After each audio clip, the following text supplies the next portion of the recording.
Bonjour à tous et bienvenue dans notre studio vidéo du groupe Nice Matin pour ce 12e numéro de Territoire Éco, l'émission dédiée à l'économie azuréenne réalisée en partenariat avec l'UPE06 et nos confrères de la tribune Côte d'Azur. Et comme toujours, pour présenter cette émission, j'ai le plaisir d'accueillir à mes côtés Karine Wenger, chef du service économie du groupe Nice Matin. Bonjour Karine. Bonjour Christian. Et Isabelle Ozias, rédactrice en chef du journal, on va y arriver, Tribune Côte d'Azur. Bonjour Isabelle. Bonjour Christian. Et pour débuter ce numéro 12 de Territoire Éco, vous en avez l'habitude, place à la grande interview.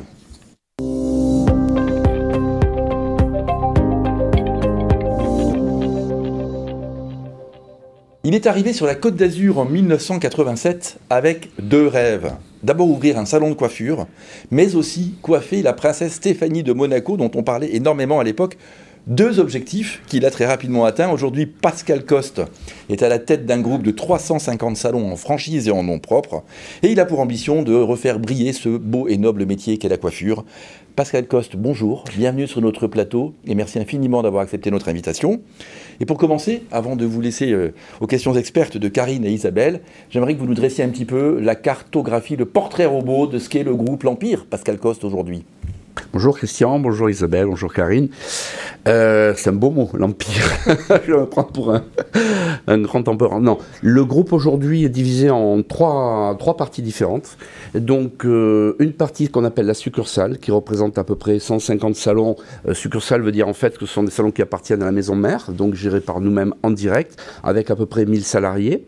Une deuxième division avec une gestion différente qui est la section franchise, où là nous avons affaire à des patrons indépendants, donc qui utilisent tous nos process, marketing, image, formation, et qui suivent un petit peu nos directives. Donc ce sont des patrons indépendants. Là on est à la tête à peu près de 160 salons, avec une soixantaine de patrons différents, et à peu près 1000 salariés aussi sur ce réseau.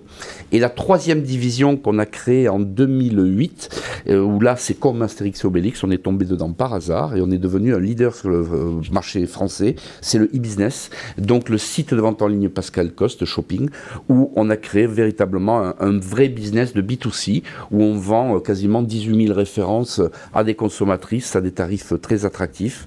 Donc voilà un petit peu ce que représente l'ensemble de ce groupe aujourd'hui. Au total, combien de salariés et quel chiffre d'affaires? On est à plus de 2000 salariés et on doit être aux alentours de 72 millions de chiffre d'affaires véritablement en consolidé.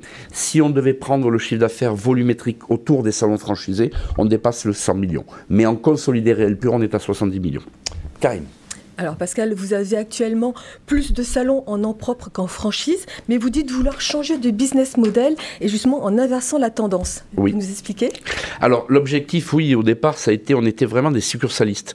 Donc on a créé une âme de travail avec des politiques directives et véritablement un outil de capitalisation, parce qu'on est propriétaire de 150 fonds de commerce avec des emplacements sur toute la France. Et on s'aperçoit aujourd'hui que notre savoir-faire finalement plaît beaucoup à des patrons artisans pour leur amener justement cette stratégie de formation, de marketing, d'évolution de leurs propres affaires. Et ça nous permet aussi, le fait de développer beaucoup plus vite la franchise, de prendre des prises de marché plus importantes et plus rapides. Développer en succursale, c'est beaucoup d'investissements, c'est des investissements lourds. Un salon de coiffure coûte en moyenne 200 000 euros. Donc, quand vous voulez en ouvrir 10, 15, 20, donc ça va très très vite au niveau des enveloppes.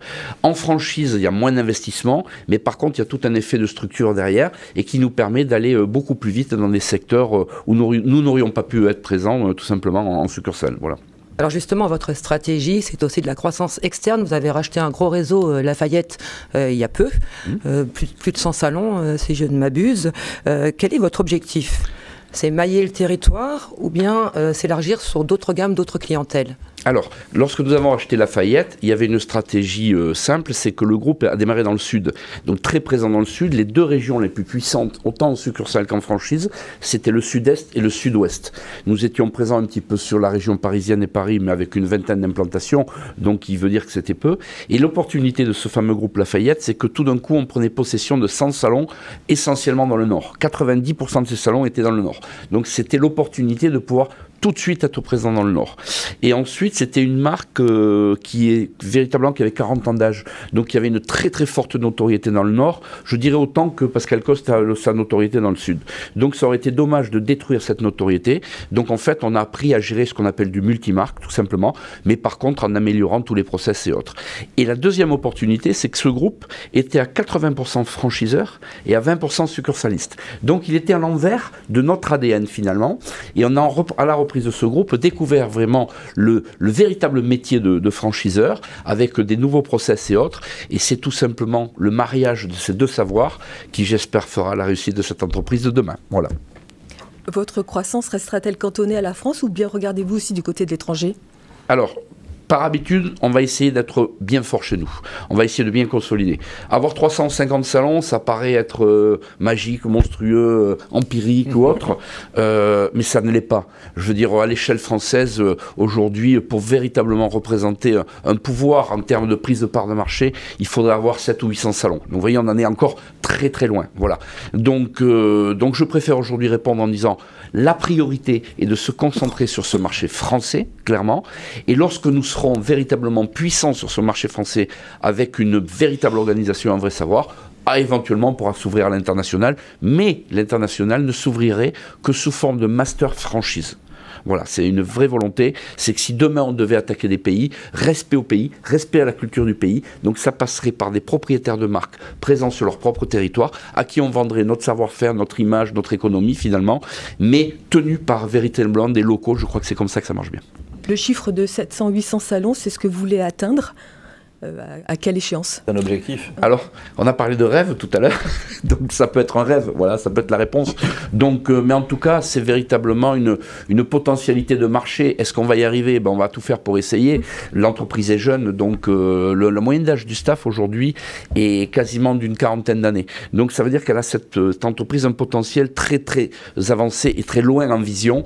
Donc oui, on pourra y prétendre. Je veux dire, en tout cas, on va faire tout pour, tout simplement. Le marché va s'y prêter, je pense. Justement, ce marché, on voit que vous avez de l'appétit, vous avez parlé des ressources humaines que vous avez déjà, mais côté finance, comment est-ce qu'on fait pour digérer une croissance aussi rapide? Alors, on a eu cette croissance rapide. Aujourd'hui, on est en projet. Donc, on a signé avec une banque d'affaires d'ouverture de capital pour deux raisons. La première, c'est déjà diluer nos dettes parce que ce groupe a quand même un endettement lourd. En plus, on sort d'une période Covid avec un PGE qui, nous, a été utilisé parce que on a eu besoin, justement, nos établissements étaient fermés. On a subi 2 fermetures en 2 ans avec 1000 personnes qui restaient à la maison, mais des charges qui ont continué à courir. Donc, ça a pesé très, très lourd. Donc, aujourd'hui, on a besoin de désendetter ce groupe pour se permettre de remettre une situation saine, tout simplement, et de repartir après, une fois qu'on aura digéré cette opération, à la charge justement de la conquête et pourquoi pas du développement. Mais je parle bien en essayant de respecter ce nouveau prorata de 30% succursales, 70% franchise, en sachant que sur la franchise, ça demande moins d'investissement lourd de départ, clairement. Vous parliez tout à l'heure de votre site e-business. Pourquoi vous l'avez lancé à ce moment-là? C'est en 2008, vous disiez? Oui, alors c'est marrant. C'est tous les lundis matins, il y a un brainstorming dans mes bureaux. Donc, il y a un lundi matin, il y a le directeur du marketing, le directeur de l'informatique, on prend le café, puis je leur dis, écoutez les garçons, il va falloir être ingénieux et trouver de nouvelles méthodes. On était en 2008, de nouvelles méthodes pour faire entrer de nouvelles consommatrices dans nos salons. Et une semaine après, ils rentrent dans le bureau en me disant, boss, on a l'idée du siècle, on va créer un site de vente en ligne, on va vendre des produits, des shampoings, des soins aux consommatrices, en B2C direct. Comme ça, toutes les consommatrices qui recevront un colis, on les redirigera vers le salon le plus proche de leur domicile. Je dis non. À l'époque, j'ai 44 ans, je crois, un truc comme ça. Et je dis non, mais vous rigolez quoi? Est-ce que vous imaginez une femme acheter des shampoings sur Internet? Vous voyez, on est en 2008. Donc, j'y crois pas. Et je les renvoie sur la touche, en leur disant non, trouvez d'autres solutions, je ne crois pas du tout à ce projet. En plus, je venais d'acheter moi-même une paire de skis sur Internet que j'ai pas jamais reçue. Donc, vous voyez, j'avais du mal à croire. J'avais un gros doute. Vous voyez. Et à partir de là, donc, ils reviennent à la charge au bout de 15 jours. Et puis, avec une vraie stratégie dessinée, des vrais investissements, ils me disent voilà, regarde, ça ne va pas coûter beaucoup, laisse-nous le projet, on va prendre des stocks dans les salons, on va déjà démarrer avec 2-3 marques, et ainsi de suite. Et puis, bon, ils me font comprendre que je suis un peu has-been. Donc c'est un peu dommage parce que l'avenir il est là et que je vais passer peut-être à côté d'un marché. Le mot has-been me dérange. Donc, et je dis bingo, ça coûte combien le projet? On trouve un local en face et on démarre. Un petit site, on prend un jeune qui sort d'école de commerce, il prépare ses cartons, il met les produits en ligne et ça démarre. Et je pars en vacances à cette période-là. Et je venais d'acheter le local pour le site et je dis à ce petit jeune, tu m'envoies tous les jours le nombre de cartons et le chiffre que tu as réalisé. Et je vois le directeur de l'informatique et de marketing et je leur dis, attention, j'ai un investissement de ce petit local, donc il faut que ça me rapporte au moins pour couvrir le prêt. Donc vous avez intérêt à suivre les chiffres de très près. Et je pars en vacances et mon premier jour, je vois mon jeune qui m'envoie une photo avec 3 cartons. Puis le deuxième jour, 6 cartons. Et puis pendant toutes mes vacances, je vois monter ce fameux mur de carton avec les chiffres qui progressent. Et le dernier jour, je vois mon assistante devant un mur de carton avec ce petit jeune et à me dire, votre retour est demain, on a de belles nouvelles. Le lendemain, je rentre de vacances et le DG me convoque dans son bureau. Il a fait des études et pas moi. Et il me sort des courbes jaunes, vertes, rouges, comme savaient faire les financiers. Et en m'expliquant qu'on vient de mettre le doigt dans quelque chose, et lui, là où moi je voulais rembourser un prêt aux banques de 1000 € pour payer mon établissement, lui il me parlait en millions d'euros. Donc ça a été bizarre, et en fait il ne s'est pas trompé. Donc aujourd'hui, alors on en est où de cette vente en ligne? Aujourd'hui c'est 5000 expéditions par jour, c'est une usine à carrosses de 3500 m² avec nos propres salariés qui font toute la logistique, c'est 18 000 références, plus de 200 marques, c'est du capillaire, c'est du petit matériel, c'est du maquillage, c'est tout l'univers de la beauté, un peu de pharmacie, un peu de parfum. Donc on a vraiment inondé le marché, et ce qui est marrant c'est qu'aujourd'hui la marque nationalement est beaucoup plus reconnue en France par ce site de vente en ligne qui touche plus de 7 millions de visiteurs par an aujourd'hui, que nos propres salons. Donc finalement, ce site, non seulement c'est un véritable business, mais derrière, ça a apporté une notoriété forte justement à la marque. Oui. Et votre directeur informatique et votre directeur général ont eu une belle prime, j'imagine? Oui, bien sûr. Vous savez, donc ils sont au capital de l'entreprise parce qu'on part du principe que voilà, tout le monde doit participer au jeu de l'entreprise. Et puis voilà, c'est ce qui donne la valeur et le projet d'une équipe. Vous savez, c'est jamais un homme qui réussit. C'est une équipe. C'est Paul Ricard qui l'avait dit. C'est très important. Pardon Isabelle, je vous ai coupé la parole. Non, mais moi, si on parle de Paul Ricard, on parle de chiffre d'affaires, ce secteur du e-commerce, qu'est-ce que ça représente? Là, il va atteindre quasiment 30% du chiffre du groupe en consolidé. Énorme. C'est pas mal. C'est jamais assez. À quoi vous attribuez cette réussite? Est-ce que c'est la diversification de votre offre? Alors, 18 déjà, références? Je ne vais pas prendre le mot réussite. Voilà. 30% du chiffre d'affaires d'un chiffre d'affaires comme le vôtre, c'est pas mal, mais je ne m'en contente pas. Donc, pourquoi je ne prends pas le mot réussite? Parce que je suis un entrepreneur. Je suis un bâtisseur. Je suis entouré d'une équipe qui est là pour amener des projets, pour faire avancer cette entreprise et ce groupe. Donc la réussite, je l'aurai le jour où je céderai cette entreprise à tous ces jeunes que je prépare. Et là, j'estimerai que j'aurai réussi. Pour l'instant, je bâtis, je construis, je prends des risques tous les jours. Donc, et avec des divisions justement qui font avancer la machine. Donc on est plus dans un schéma d'ambition, de projet, de risque.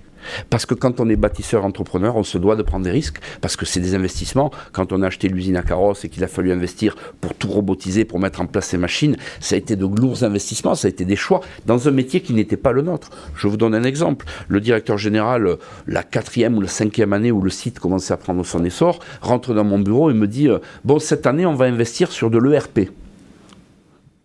ERP. Je lui dis oui, ERP, c'est bien. Et moi, je m'attendais à ce qu'il m'annonce un projet ERP qui allait coûter 10 000 €. Non, il parlait en millions d'euros parce que la gestion des stocks, les expéditions et tout ça. Donc, et moi, je dis mais non, avec ça, je vais faire 10 salons de plus. Il me dit non, là, on est sur. Donc, vous voyez, c'est toujours des moments où, quand on est chef d'entreprise, on est entouré de gens autour de soi qui maîtrisent les outils, qui maîtrisent la stratégie, entre guillemets, qui se doivent de vous conseiller le mieux possible.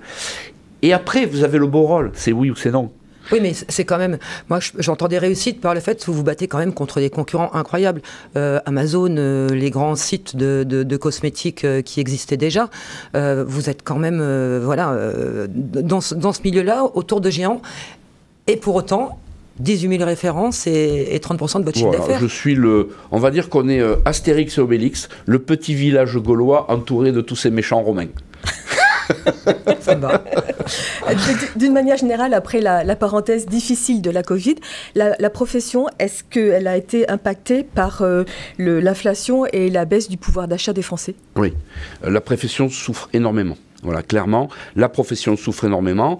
Même pour nous, c'est pas évident. On n'affiche plus les croissances. Je parle en constant, bien sûr, parce que quand vous achetez des nouveaux groupes, vous faites de l'évolution. Mais la croissance est quand même très compliquée aujourd'hui. Il y a un pouvoir d'achat qui est très très serré. Donc, des coûts. Je vous donne un exemple. Le coût d'électricité du groupe en 2022, 450 000 €. Le coût d'électricité du groupe en 2023, 1 250 000 €. Les loyers sur l'ensemble de nos salons, il y a une nouvelle loi qui est passée avec un déplafonnement des loyers. On a pris 8% d'augmentation. Quand vous payez 1 million de loyers par mois, vous calculez les 8% d'augmentation, ramenez ça sur 12 mois. Donc oui, l'inflation pénalise les entreprises. Il va falloir être ingénieux pour aller toujours chercher la clé, pour pas se contenter de dire tout explose, c'est le consommateur qui va payer. Donc on essaie justement... Et vous avez réussi à maintenir vos prix? Alors on a dû augmenter un petit peu, mais honnêtement on a augmenté de 3%. Donc on essaie d'avoir des augmentations véritablement infimes parce qu'on a besoin de la consommatrice, on a besoin qu'elle vienne souvent. Donc on a ce facteur, je dirais, hyper important de dire on est dans une conjoncture difficile, on est dans une conjoncture où après Covid, derrière cette sorte de crise économique qui s'est créée, de perte de pouvoir d'achat, d'inflation des prix, on a eu un effet qui se coule terrible. C'est les salariés, ce qu'on appelait la grande démission. Je vous donne une idée. Juillet 2022, sur les 1000 salariés de la succursale, il nous en reste 800. En juillet 2022, il nous manque 200 personnes pour tenir nos salons. Quand on sait qu'une coiffeuse va faire entre 6 et 8 000 € de chiffre d'affaires par mois, je vous laisse faire le calcul. Et comment on réagit par rapport à ça? Donc il a fallu se remettre en question parce qu'on avait tout imaginé à l'après-Covid. Les problèmes économiques, les problèmes de crise et autres, mais on n'avait pas imaginé que socialement, nos propres salariés, le monde du travail, allaient voir la vie différemment. La vie du travail différent. Donc, et ça a créé une sorte de cellule de crise chez nous pour répondre à tout ça. On va reparler du recrutement et des problèmes que vous pouvez rencontrer un peu plus tard. Comment vous vous démarquez dans cette situation de marché qui se tend clairement sur le secteur de la coiffure? Qu'est-ce qui va être le petit plus de Pascal Coste? Alors, il se tend, les salons ferment, donc derrière, l'aubaine, c'est pas beau ce que je vais dire, mais quand vous avez aujourd'hui 15% du marché qui est appelé à disparaître, la France, c'est 75 000 entreprises coiffures. Et on sait que 15% vont disparaître, parce que malheureusement, les petits ne vont pas pouvoir tenir. Donc, vous avez l'aubaine de dire, on va récupérer leurs consommatrices et on va récupérer leurs collaborateurs. Voilà, c'est ça qui fera la différence. C'est qu'on est dans une période, entre guillemets, de compliquée, donc il faut tenir, il faut être serré, et devenir finalement cette valeur refuge, où aujourd'hui on est parti à la chasse de la communication. Je donne l'exemple au niveau du recrutement, de récupérer tous ces collaborateurs qui étaient dans ces petits salons qui ont fermé, pour dire à ces femmes qui ont une quarantaine, cinquantaine d'années, nous sommes des valeurs refuges, nous sommes un groupe où nous pouvons vous garantir vos salaires et autres, et de récupérer ce monde-là, tout simplement. Ça va être un peu réducteur pour le métier, d'avoir que des grandes chaînes et plus de petits indépendants. On est un peu dans... Non, la répartition, vous savez, les grandes chaînes ne représentent même pas 15% en nombre de salons. Donc ça reste quand même un métier largement dominé par l'indépendant. Donc c'est clair. Et les grandes chaînes représentent 30% du chiffre d'affaires de la coiffure en France. Voilà, donc ça vous donne un petit peu cette répartition. Donc c'est vrai que ça va nous permettre de peut-être malheureusement de grignoter sur l'indépendant qui va lui souffrir de cette situation économique. Mais ce qu'il faut voir, c'est que on doit réagir. Vous savez, le terme crise en japonais, c'est l'opportunité. Donc il faut y aller. Vous avez lancé dernièrement une collection de perruques. Généralement, l'image que l'on a des perruques, c'est des personnes malades qui les portent. C'est un risque que vous prenez ? Alors, je pense pas le risque, non, mais en fait, il faut innover. On a innové avec Internet, on a innové avec le digital au niveau de nos salons, et on a un directeur artistique qui travaille essentiellement tous nos mannequins avec des perruques. Pourquoi ? Parce que quand vous prenez des top modèles, des stars, elles ne veulent pas qu'on leur coupe les cheveux. Donc on s'est habitué à créer des collections au travers des perruques. Et puis je me suis rappelé que dans les années 70, quand j'étais un petit garçon, dans la salle de bain de ma maman, il y avait 2-3 perruques différentes, et je revoyais ma mère, dans les années 70, sortir le samedi soir, avec une perruque blonde, le samedi d'après une perruque brune, et ainsi de suite. Et c'était un objet de mode. Malheureusement, les années sont passées et la perruque est devenue, oui, un outil pour femmes malades, malheureusement. Et aujourd'hui, le pari que nous lançons là-dessus, c'est de comme les lunettes, qui sont devenues un article de mode aujourd'hui. Qui n'a pas 3 ou 4 paires de lunettes et de montures différentes chez soi, que ce soit des lunettes de vue ou des lunettes de soleil? Eh bien, c'est de faire ce pari, de dire, on veut essayer de relancer cette image et donner l'opportunité à la femme de pouvoir, à des prix modestes, tout simplement, et ne pas avoir sa propre perruque, et de pouvoir changer de look. Donc, quand elle le désire, et tout d'un coup, vous transformez, pourquoi pas en rousse, ou peut-être en beaucoup plus long, tout d'un coup, beaucoup plus court. Donc, et c'est ça le pari, c'est de redémocratiser, de refaire de la perruque un véritable article de mode. Voilà, on va tenter, on a lancé, ça démarre gentiment, mais on va avoir besoin des influenceuses, des artistes, des stars, pour vraiment donner une image, parce que vous savez, tout ce que vous voyez à la télé aujourd'hui, toutes les stars que vous pouvez voir à la télé, que ce soit de la chanson, que ce soit du cinéma et autres, la plupart portent des perruques. 2 dernières questions rapidement, Isabelle. Une sur la formation et une ensuite sur la RSE. Oui, vous parliez des difficultés de recrutement tout à l'heure. Vous avez ouvert sous enseigne Pascal Coste 3 académies de formation, dont une historique à Nice. Alors ces académies, à quoi servent-elles et combien de jeunes coiffeurs passent par vos académies? Alors, les académies, pourquoi? Il a fallu réagir, ça fait partie de la cellule de crise de 2022, et donc de dupliquer ce que nous avions créé à Nice depuis des années. Donc à Nice, on a une académie qui a plus de 10 ans, et on recrutait une moyenne d'une quarantaine de jeunes tous les ans, en déployant dans les secteurs où nous avons beaucoup de salons ces académies, notamment dans le nord, à Lille, ensuite dans le sud-ouest, donc à côté de Toulouse, à Montauban. Donc on a embauché en 2023 350 jeunes, on va rembaucher en 2024 400 jeunes, avec l'opportunité de dire, voilà, ces jeunes, on les prend, ils ont 16 ans, on en fait des coiffeurs en 2 ans, à 18 ans ils sont dans nos salons, on en fait des cadres et managers d'établissements de salons de coiffure à 22 ans, donc ils peuvent diriger parce qu'ils ont la maturité, l'expérience et autres, et puis on se dit, on les amène à 25-26 ans, comme la jeune personne que j'ai amenée avec moi qui est en régie, qui est l'exemple parfait, elle s'appelle Vanessa, elle a démarré avec chez nous coiffeuse, elle a été manager d'un salon succursale, elle a pu racheter le salon après, aujourd'hui elle a 35-40 ans, et elle est propriétaire de ces 2 établissements, donc c'est d'amener dans cette culture de RSE, cette potentialité à ces jeunes, de les faire rentrer dans un métier, et de les accompagner jusqu'à en faire des auto-entrepreneurs. Ça c'est un beau pari et un beau rêve aussi. C'est une formation continue. C'est une formation continue, tout à fait. Et côté RSE, alors qu'est-ce que vous avez mis en place au sein de votre groupe pour répondre aux différents enjeux environnementaux et sociétaux? Alors, on a la chance de travailler avec le groupe L'Oréal qui est hyper pointilleux sur ce schéma-là actuellement. Donc on a mis en place avec une société qui appartient au groupe L'Oréal qui s'appelle Gobza, donc un nouveau système de robinetterie qui fait qu'on a une pression d'eau, alors je ne saurais pas vous dire techniquement comment c'est présenté, mais qui a une très forte économie. Pour vous donner une idée, grâce à cette robinetterie et ces jets de pulsion d'eau, avant pour rincer une coloration, pour une cliente, il fallait quasiment 18 litres d'eau, entre 18 litres et 20 litres d'eau. Aujourd'hui, pour faire le même rinçage, on va avoir besoin que de 3 litres d'eau. Pour faire un shampoing, là où il fallait 8 litres d'eau, aujourd'hui on n'a plus besoin que de 1 litre d'eau. Donc on a mis en place toute une culture en fait économique par rapport à la consommation d'eau, parce que nous sommes des gros consommateurs d'eau. Ensuite on essaie de mettre en place avec nos fournisseurs tout un travail de produits avec packaging recyclable et autres, et là on est bien épaulé par L'Oréal parce qu'ils sont très très pointueux là-dessus. On a mis en place avec une société toute la partie récupération de cheveux, donc la société Capilum, qui fait la une de beaucoup de journaux en ce moment, et où on récupère tous nos cheveux pour retraiter le cheveu au travers des pores, on met dans des soufflets, on reporte tout, parce qu'il absorbe l'hydrocarbure, donc et ça permet de retraiter tout ça. Donc voilà, on essaie de trouver toutes ces filières possibles pour amener un état d'esprit au travers de nos salariés, de l'entreprise et de nous-mêmes, d'éco-responsabilité et de culture RSE pour donner à nos collaborateurs cet art de bien vivre au travers d'une entreprise. Je sais qu'on est super en retard, mais moi j'ai une dernière question à poser parce qu'on voit dans vos paroles que vous êtes un entrepreneur, peut-être plus encore qu'un coiffeur. Qu'est-ce que vous auriez pu faire si vous n'aviez pas versé dans la coiffure? J'étais prédestiné à faire de la restauration. Donc je devais faire serveur quand j'ai fait coiffeur, et ma maman m'a demandé de choisir entre les 2 métiers, mais j'avais 16 ans et j'avais réalisé qu'en étant serveur j'allais arriver en boîte de nuit à 16 ans à 1h du matin, c'était trop tard, donc les copains auraient déjà fait place sur la main, donc quelque part j'ai fait coiffeur en me disant tu finiras à 18h au salon, 19h, et ça te laissera tout le temps de bien te préparer pour aller danser le soir, le samedi soir. Donc voilà, j'aurais pu être serveur, j'ai fait coiffeur. Je crois que je suis surtout un bâtisseur, quoi que je fasse, j'avais l'envie d'avancer et de faire avancer l'état d'esprit qui était derrière moi et l'état d'équipe, tout simplement. Eh bien, merci pour ce bel enthousiasme, Pascal Coste, et surtout cette magnifique réussite. Merci à toutes les 2, mesdames, pour cette interview. Vous restez avec nous, parce que nous allons passer maintenant au Journal de l'économie. Bien sûr, vous allez pouvoir intervenir à chaque fois que vous le souhaiterez. Le Journal de l'éco.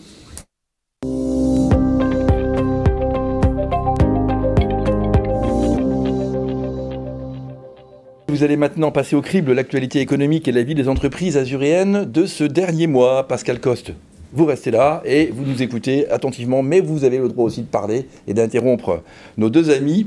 Et on commence par des levées de fonds, Isabelle. Oui, Firecell qui annonce une levée de fonds de 6,6 millions d'euros. C'est la spécialiste des réseaux de télécommunications sécurisés en interne adaptés aux besoins de l'entreprise. On appelle ça la 5G industrielle. Elle a déjà 75 clients, dont le groupe Stellantis, Thales, Airbus ou la SNCF. Sont entrés au capital Ventec, Matterwave, BPI France et Bouygues Télécom Initiative. Inalv, la deep tech niçoise, leader de la production de micro-algues sur biofilm, vient de lever 2,7 millions d'euros. Ce tour de table complète celui de décembre qui était de 2 millions.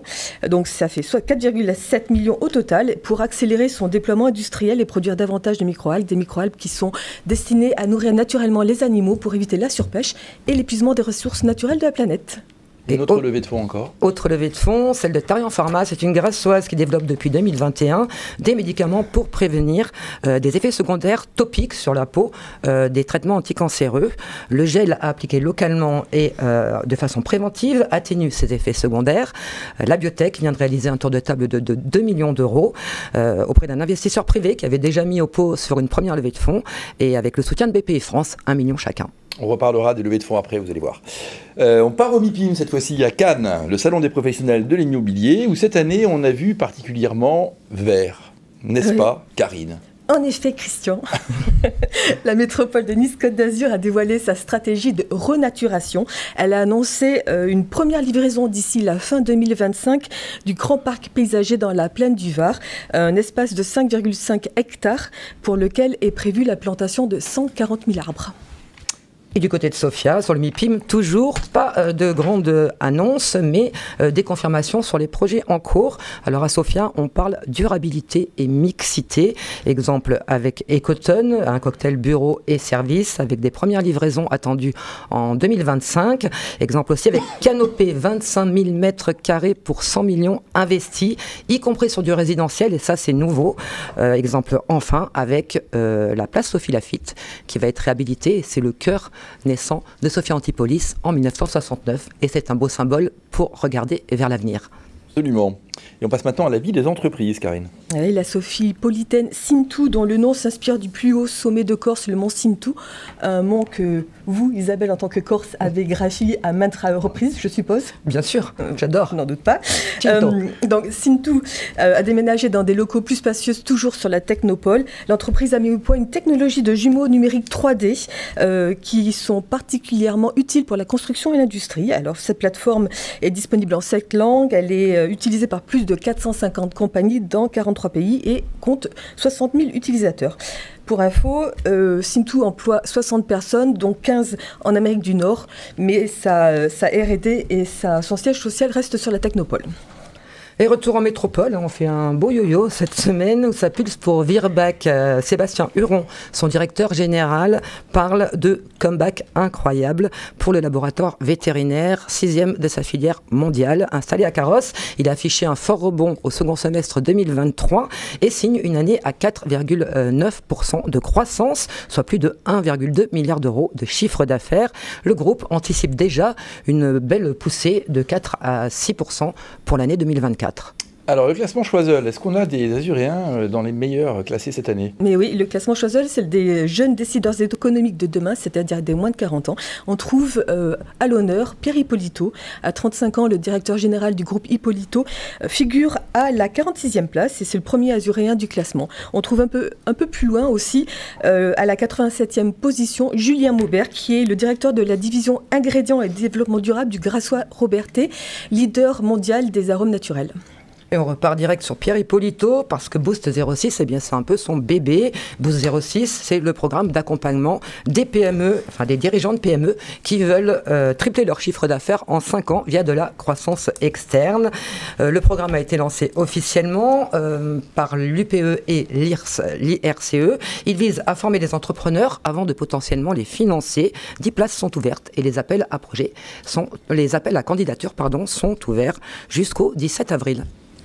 La 4e édition des trophées de l'hypercroissance de Rice Partners a mis en lumière toute l'économie de l'innovation de la région. 4 prix ont été remis. On ne parlera que celui qui concerne la société azuréenne Smart Global Governance. C'est un éditeur de logiciels sophipolitain qui aide les entreprises à identifier les risques qu'elles peuvent un jour rencontrer, qu'ils soient géopolitiques, économiques ou réglementaires.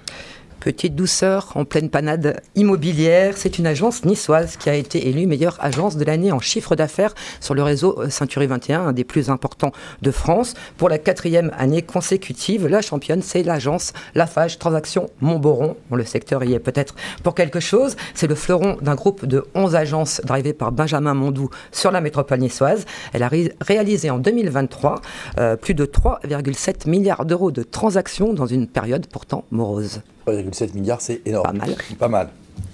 On reste dans l'immobilier avec Meilleurs Agents. C'est les spécialistes de l'estimation immobilière en ligne qui s'est demandé quelles étaient les rues les plus chères de France. Sans surprise, Paris squatte la première place, mais on retrouve à la 2e, 3e et 4e place 3 villes de la Côte d'Azur, en l'occurrence Cannes, Antibes et Nice. Alors, des petits chiffres. À Cannes, les prix boulevard de la Croisette s'envolent à 12 410 € le mètre carré. À Antibes, c'est le boulevard John Fitzgerald Kennedy qui est l'artère la plus chère avec 10 948 € le mètre carré. Et alors dans ce jeu de Monopoly, quelle est la rue la plus chère de France, Karine? Elle est à Paris, dans le 6e arrondissement, c'est la rue de Furstenberg qui affiche un mètre carré à 24 272 €. Et vous ne me l'avez pas demandé, mais je vous donne la rue la moins chère de France. Ah, oui. Elle est à Saint-Étienne, c'est la rue Gabriel Calamant, qui est la plus onéreuse quand même de la cité. Et elle voit son mètre carré plafonné en moyenne à 2165 €. Alors la moins chère, mais je précise qu'on aime beaucoup les Stéphanois et surtout aller les Verts. Malgré le ciel bleu, ça vous regarde. Tout n'est pas rose sur la Côte d'Azur. Karine, pourquoi tout n'est pas rose sur la Côte d'Azur? Parce qu'après 27 années d'existence, le clap de fin d'Attica a eu lieu fin mars lors de la dernière Assemblée Générale. Alors la Attica, c'est pour Alliance des Tech et des Industries Côte d'Azur, ex-APIM pour ceux qui connaissent, présidée par Michel Managot. L'association a été l'une des victimes de la pandémie. Ok, les petites vignettes. Puisque vous me cherchez avec le foot, eh bien, passe, là, ça n'a pas collé avec le groupe italien Panini, dont le siège français est à Nice, qui s'est fait rattraper par la patrouille du droit à l'image. 4 footeux, dont l'ancien aiglon Jérémy Pied, n'ont pas du tout adhéré à leur option autocollante et en appellent à la justice pour exploitation de leur image à l'insu de leur plein gré. Bon, alors on va peut-être finir par une bonne nouvelle quand même, mesdames. Oui, petite bonne nouvelle. On dit souvent que le numérique casse de l'emploi. Eh bien, pas toujours. Des mots avec Christophe Courtin. Sa nouvelle start-up s'appelle SaaS Office et elle propose une gestion et une maintenance des sites de bureaux de travail partagés facilités par une solution logicielle. Eh bien, à peine enregistré, son nouveau bébé annonce 100 recrutements, dont 60 sur la Technopole. Bah, ouais. C'est pas si mal. C'est pas mal du tout même. Merci beaucoup, mesdames, pour ce journal très complet qui nous permet, comme chaque mois, d'en savoir plus sur l'actualité azuréenne. Et nous passons à notre nouvelle rubrique, la Minute d'Agnès.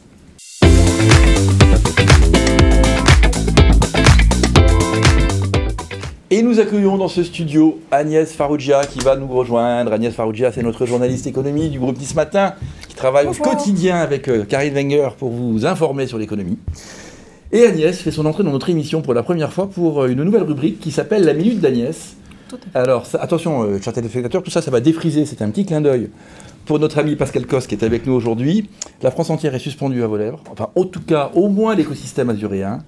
De quoi vous allez nous parler et en quoi consiste la Minute d'Agnès? Alors défriser, je ne sais pas mon cher Christian, mais en tout cas c'est un format court, un nouveau format, 1 minute, où on va expliquer une notion d'économie de façon ludique. Voilà, donc pour ça j'ai créé 2 petits personnages, Lola et sa tata, qui vont parler d'économie. Donc j'espère qu'elles vous plairont, parce qu'elles ont plein de choses à vous faire découvrir. Eh bien on espère aussi, et on part découvrir Lola et sa tata. Je ne vous cache pas que je suis très inquiet. Bonne chance Agnès. Non mais Tata, je te jure, je lis l'économie comme tu m'as dit parce que c'est intéressant, parce que c'est intelligent, parce que tu m'obliges en fait. Mais tiens là, regarde, un article de Karine Wenger de Nice Matin. Bon, c'est bien écrit, il y a des photos et tout, on comprend bien. Mais là, la levée de fonds, Qu'est-ce que la levée de fonds? Il faut lever des fonds, tu prends ça et tu cours là. On dirait une épreuve des Jeux Olympiques, mais en fait, ça voudrait rien dire. Mais ma petite Lola, en fait, c'est très simple. Une levée de fonds, c'est une opération de financement participatif dans laquelle tu vas aller chercher des fonds auprès de business angels ou de fonds d'investissement pour faire croître ton entreprise. C'est simple. Non mais là, tu déconnes là. Franchement, Karine Wenger, elle est plus claire que toi, hein, laisse tomber. Pour faire simple, lever des fonds, c'est aller chercher de l'argent. Quand ton entreprise est trop jeune ou que tu veux la faire avancer, il te faut des sous pour employer des gens, pour faire des recherches. Et si ton idée est bonne, que ton produit est innovant et que la demande est là, alors des investisseurs vont venir te prêter de l'argent. Ah, mais ok, en fait, lever des fonds, c'est se faire prêter de l'argent, dis-le comme ça. Hein? Oui, enfin, c'est un peu plus compliqué. Ça peut être un prêt, ça peut être un don. Et en contrepartie, la personne qui va te donner de l'argent pour ta société, elle va rentrer au capital. C'est-à-dire qu'elle va participer avec toi aux décisions stratégiques de la société. Et en plus, elle va récupérer un peu des bénéfices. Ah, d'accord, ok. J'imagine que les financeurs, alors, ça se trouve pas à tous les coins de rue. Et voilà. Tu as compris? Et comme on n'en trouve pas à tous les coins de rue, quand ça arrive, ça passe dans le journal. Enfin, ce que je comprends surtout, c'est que ça m'a l'air plus simple de lancer des poids aux Jeux Olympiques que de lever des fonds sur la Côte d'Azur, en fait. Hein. Exactement, Lola. Pas facile de lever des fonds sur la Côte d'Azur ou ailleurs. Par contre, arrête avec ton accent marseillais, tu es de Nice. Bon, eh bien, bravo pour cette grande première. Alors, je crois qu'on n'ignore plus rien des levées de fonds, grâce à Lola et sa chère Tata. C'était bien clair. Pascal Cosse, c'était clair. Ouais, très clair. Vous avez levé des fonds au début de votre carrière? Oui, ça m'est déjà arrivé. Donc en 2002, je crois, on a eu un fonds qui est resté, qui était une banque, 8 ans au capital, et qui est ressorti. On a racheté leur participation, et puis voilà, et puis là on va recommencer à nouveau. Et c'est une très très bonne technique justement pour les entreprises, pour leur permettre de prendre la croissance et des acquisitions, de l'évolution et autres. Donc c'est un très beau marché, ouais. C'est le private equity. Alors on peut dire que Agnès, elle est prête pour l'Actors Studio, mais peut-être qu'on va la garder un petit peu avec nous pour qu'elle revienne le mois prochain nous parler d'autre chose. Oui. Et de quoi on parlera, Agnès? De start-up, de scale-up et autres termes un peu compliqués. Très bien, vous pouvez disposer, Agnès. Merci beaucoup. Je vous en prie, monsieur. Il me reste à vous remercier, Pascal Cosse, d'être venu jusqu'à nous. À très bientôt. Et nous passons maintenant à la dernière rubrique de notre émission, le pitch.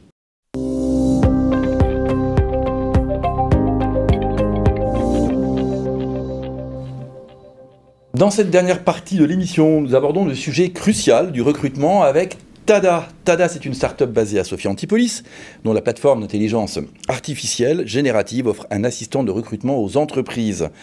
Gauthier Bonacorsi. Effectivement, c'est bien ça. Bonacorsi. Bonjour. Vous êtes le cofondateur de Tada et vous êtes là pour nous convaincre des avantages de votre belle technologie. Gauthier, vous allez maintenant avoir 90 secondes en regardant le petit chronomètre qui s'affiche juste derrière Karine. Attention, top départ. Messieurs, dames, bonjour, Gauthier Bonacorsi, j'ai 28 ans et effectivement je suis le fondateur de Tada, une application de recrutement qui utilise l'intelligence artificielle pour transformer les offres d'emploi qui sont déjà existantes afin de créer vraiment de l'animation autour des candidats. Aujourd'hui, il y a 2 chiffres clés à avoir à l'esprit. Une personne sur 3 en France souhaite changer de métier mais ne passe pas à l'action. Et à cela vient se rajouter le rapport de Goldman Sachs qui confirme que 300 millions d'emplois à travers le monde vont être remplacés par des systèmes d'intelligence artificielle ou la robotique. C'est ici que nous intervenons chez Tada. Nous proposons donc ces vidéos d'offres d'emploi en quelques clics pour les entreprises afin de présenter leurs offres d'emploi et renforcer leur marque employeur. Pour les candidats, ils vont également jouer le jeu puisqu'ils vont créer des vidéos de 30-40 secondes afin de se présenter d'une manière plus authentique auprès du recruteur, ce qui va leur permettre de déclencher des rendez-vous. Il faut comprendre quelque chose de fondamental. Le succès, le bonheur et la liberté professionnelle ne viennent pas par hasard. Ils sont le résultat d'un choix réfléchi et non pas d'une décision prise une fois il y a 10 ans en arrière. Et je tiens à remercier des médias visionnaires comme Nice Matin ou nos clients comme l'aéroport de Nice IKEA qui comprennent que l'avenir du recrutement dépend d'une nouvelle approche de ces candidats. Et je terminerai juste par ajouter que Darwin nous l'a déjà appris, les espèces qui survivent le mieux ne sont pas les espèces les plus fortes ni les plus intelligentes, mais celles qui s'adaptent le mieux au changement. C'est pourquoi la compétition à présent réside entre les gens qui utilisent l'IA et ceux qui ne le font pas. Donc vous devez faire un choix en fonction de la plateforme que vous allez utiliser. Tadaworld.com, gratuit pour les candidats, 99 € par mois pour les entreprises, représente cet avantage. Je vous remercie pour votre attention et je vous attends sur Tada. Bravo Gauthier. Alors vous faites appel à Darwin et vous terminez dans le temps imparti. On va dire pari réussi. On fait ce qu'on peut toujours. on aime les défis, donc aucun problème à ce niveau-là. Merci et bonne chance pour votre start-up. Merci à vous, à très bientôt. C'est avec vous que s'achève cette émission que vous pourrez voir et revoir sur nos sites internet, sur nos pages Facebook du groupe Lys Matin, sur la chaîne YouTube également de Lys Matin, mais aussi bien sûr sur le site de la Tribune Côte d'Azur, tribuca.net, chère Isabelle. Merci à tous de nous avoir suivis. Merci à Sophie Doncet, Philippe Bertini pour la réalisation de l'émission, à Chloé Wargard pour sa conception. Et merci à vous, Karine et Isabelle. On vous retrouve comme d'habitude et avec plaisir le mois prochain pour de nouvelles informations économiques. Excellente journée à tous.